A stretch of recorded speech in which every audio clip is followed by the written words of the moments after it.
All right, ready? I don't care about your feelings. That was so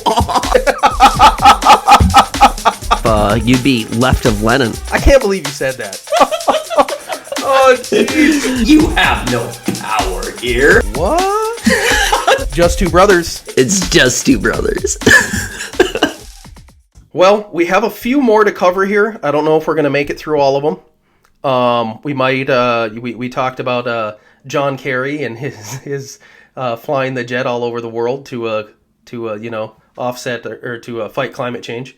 We talked a little about Como's situation, and I guess one of the things that that we can kind of put together with this whole pointing out the hypocrisy here is, and I've said this before, is the reason why people are saying now, oh, well, they don't even try to hide the hypocrisy. Oh, you see it so rampant now. You just see it. It's that's not because there's it's a more commonplace thing, or it's getting reported more, or because of how everybody's connected through social media and whatnot. There's cameras everywhere, and it's not because of that. It's because there's so much hypocrisy because the point is the hypocrisy. The point of doing this, and a lot of these things are done deliberately. It's to say, hey, I make the rules here. I decide who follows them, and they do not apply to me. The point of hypocrisy from the left is the hypocrisy. They keep doing this, and they keep doing this because they know that, one, conservatives will do nothing about it. And secondly, they do it to show dominance and control. They can do this and continue to be reelected. They can do these things with no ramifications. And a lot of the times it's small things. They're going to do, like the death by 1,000 cuts thing, where it's just another little thing, it's another little thing, it's another little thing, it's another little thing. And that is the reason why having people who are willing to negotiate, and now when I say negotiate, I mean on a political level. Conservatives always lose in a negotiation. You can win the short-term fight, but they're going to lose the long game because they do not look at this as being a war the way that the left does. If they lose on a subject, in their mind, it's not over until it's their way. And when you have conservatives who are not willing to stand their ground and fight the fight unending and not work in a bipartisan way, not reach across the aisle, not willing to negotiate and willing to do all those things that is all the catchphrases of conservatives today, we need to have people who aren't going to do that, because it is an unending fight to the left. It is unending, and they are going to do it little by little by little by little. And until we have people who are going to fight that, that's going to be the way it is. That is going to be what we are dealing with on a day-to-day basis, and ultimately fighting a losing game, which is part of the reason why I'm always so pessimistic about, these leftists doing these types of things and continuing to get reelected. And, like I'll say, oh, well, I don't believe that conservatives are going to hold a majority even after the midterms because of those things. That's just that's where we've gotten to be because of the moderates out there. And unfortunately, it's put us in these positions. The government and their propaganda wing wonder why people don't trust them. And I don't know. It's wild. Yeah, I can't think of any reason why no one would trust a single word that comes out of their mouth. Maybe it's because they blew all of their credibility. They have no humility.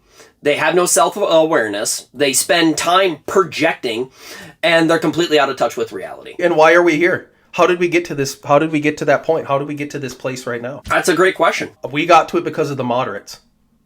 We got to it because there's very few moderate liberals. There's very few moderate Democrats. There's one right now who's saving us. Joe Manchin, savior of the Republic. But yeah, pretty much. But you know what I mean? Whenever there's a moderate, it's a moderate conservative. It's a rhino or a conservative who votes for leftist policies. You know, I do still think that there are classic liberals out there that do still believe in the founding principles of this country. I think that they're still around, and which is why I do try to make a distinction between the hard left. They're not in politics. Well, either that or Pig Losi has something so bad on them that they have to fall in line. But you know, I try to make the distinction here. Yeah, right. I try to make the distinction here between liberals and the hard left. When I refer to the hard left, I am specifically referring to, you know, the neo-Marxists that are currently in our society. I don't mean the people who still believe in the founding principles of this country that happen to align more left. Yeah, I don't see how you quite do that, but in the end, that's not who I'm talking about. When I talk about the left, I'm specifically referring to the Marxists that are among us. And you know, George Orwell knew that this stuff matters. And I guess my question is to the people who aren't hard left and to the people who aren't political hacks, how much more evidence do you need at this point? You know, why does the American hard left not, or the American liberals, why do they not hold the elite accountable?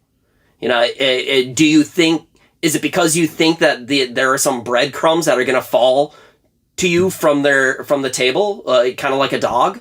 Is that what you're waiting for? Is it because they're ignorant? You know, I get that corporate media and social media and their fact checkers, you know, they're all a part of it because they desire to be a part of that ruling class.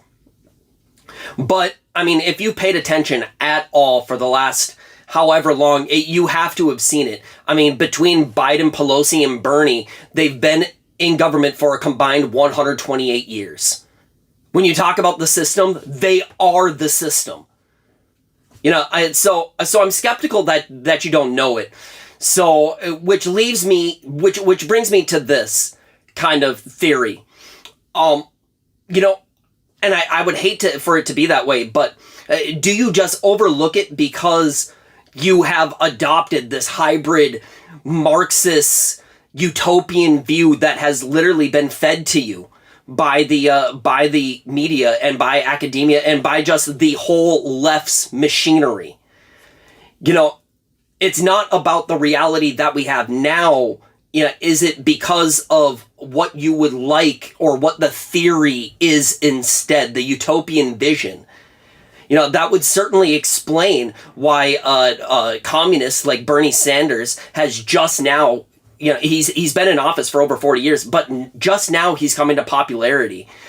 And I think we can agree that the American left has a unhealthy obsession with what people think, what other people think about them. And that leads to this bizarre spectacle of people doing almost ritualistic things to appear virtuous, you know, and blatantly willing to overlook hypocrisies from their intellectual elite just so they can, in my opinion, feel morally superior, which they aren't. I mean, they're just not. John McWhorter, who's a professor at Columbia, even makes this argument that part of the hard left's platform is actually religious in every way, but being called a religion. And I think that would help explain why you see so many of those virtue signaling acts, you know, almost be religious and almost be ritualistic. I don't even know if it's almost. They are ritualistic and they are religious. You know, I think that gives us some more insight into the hard left's reasons for their intellectual, you know, elite. You know, they want to hate their neighbors. Regardless of how nonsensical, ascientific, unethical those reasons are, they want to hate non-believers of their religion that they're following. And for whatever reason is convenient at the time. Doesn't matter. That's why they want to censor people. It doesn't matter. They just want to pick up the club and hit you with it and trying to hit you into submission because they want to feel morally superior, because they are in the end, they're following a religious type of view. And I hope that you don't fall into it. And the hard left, they want to pretend like the world started spinning with Donald Trump. And that's just not true, okay? A lot of people like to say, oh, well, you have Trump to blame for this. No. No. Donald Trump is an outgrowth from this attitude. But them pretending that this came from Donald Trump, that's just another way of trying to club you into their religion. They're just trying to club you into it. It's just another club. Convenient. The truth is, this has been brewing for years, and it really kind of got the flame got fanned under Barack Obama. You can see it with the rise of Bernie Sanders. The American right felt this animosity, I would say, prior to 2016, and that's why Donald Trump came in. He was a big middle finger to that attitude that the American right has been feeling. In fact, I called it years before. My buddy, a buddy of mine, thought I was ridiculous. He even posted a Facebook post about it, and I got to go back and say, oh well, this didn't age well. But the truth is anybody who was kind of paying attention, you could see that this was brewing, and the left's ire for him is not because of him. The left's ire for Donald Trump is not because of Donald Trump. Instead, he is a stand-in for the ire that they just have for the American right as a whole. That's what that is. It did not start with Donald Trump. He was just a stand-in. So, I mean, that goes back to